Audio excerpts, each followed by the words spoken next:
उपक्रम वर्षक 12 मास एवं 6 ऋतु आषाढ़ और श्रावण मास को वर्षा ऋतु कहुए।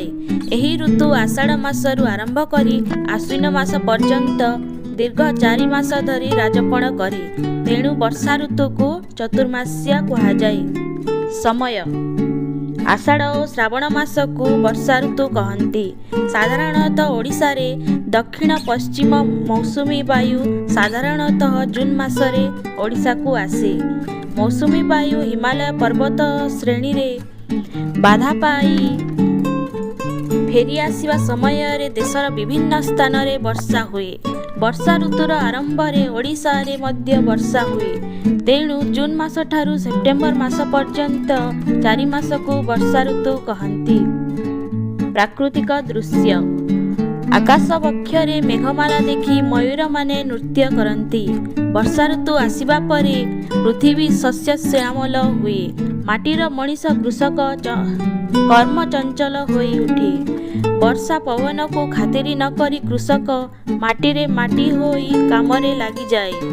जोर रे पवन बहुथिबा फलरे धान कियारी रे समुद्र लहड़ी परी ढेउ सृष्टि हुए। सते जेपरी प्रकृति राणी सबुज रंगर गालीचाटीए चारिआडे बिछाई देछि।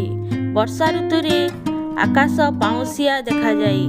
आकाश रे जलकणा थिबारु सेथिरे सूर्य किरण पड़िले इंद्रधनु देखा जाए। वर्षा ऋतु रे रास्ता घाट कादुआ होई जाए। गाड़िया पोखरी नदी नाल जलपूर्ण होइथाए। जुई किया केतकी मालती और टगर फुलर सुवास रे चतुर्दिग महकी उठे।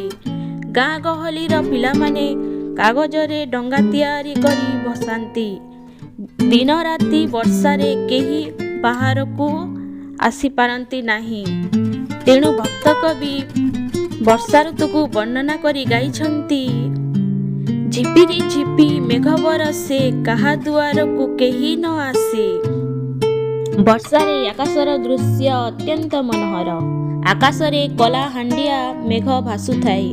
निदाघ बेले चाल छपर मान शुष्क होई जाई थाए, किंतु वर्षा काल रे छपर मानंकरू धुआं उठी आकाश को आच्छादित करे।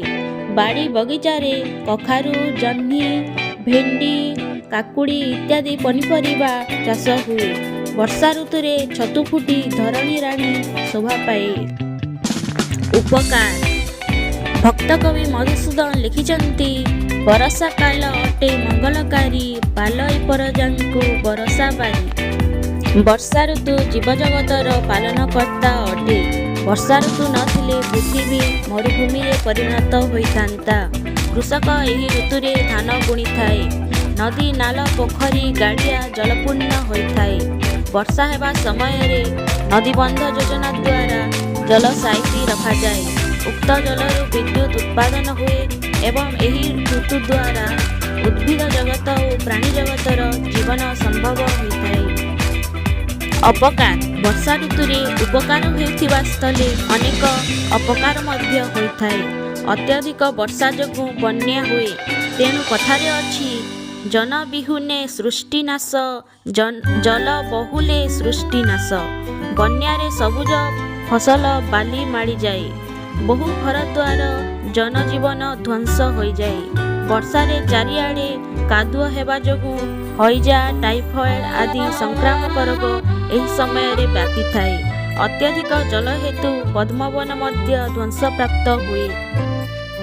पर्वपर्वाणी वर्षा ऋतु रे बहु पर्व पालित हुए।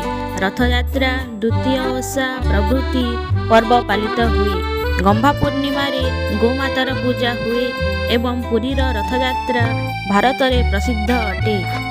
शेष कथा वर्षा काल रे लोक माने बहुत असुविधा भोग करती एवं बहुत विपद रे पड़ती, किंतु वर्षा ऋतुर अपकारिता तुलना रे उपकारिता बहुत बेसी। वर्षा ऋतु नथिले प्राणी जगत और उद्भिद जगत ध्वंस पाई जाता। वीडियोटी को शेष पर्यंत देखिथिबारु धन्यवाद। Please like and subscribe my channel.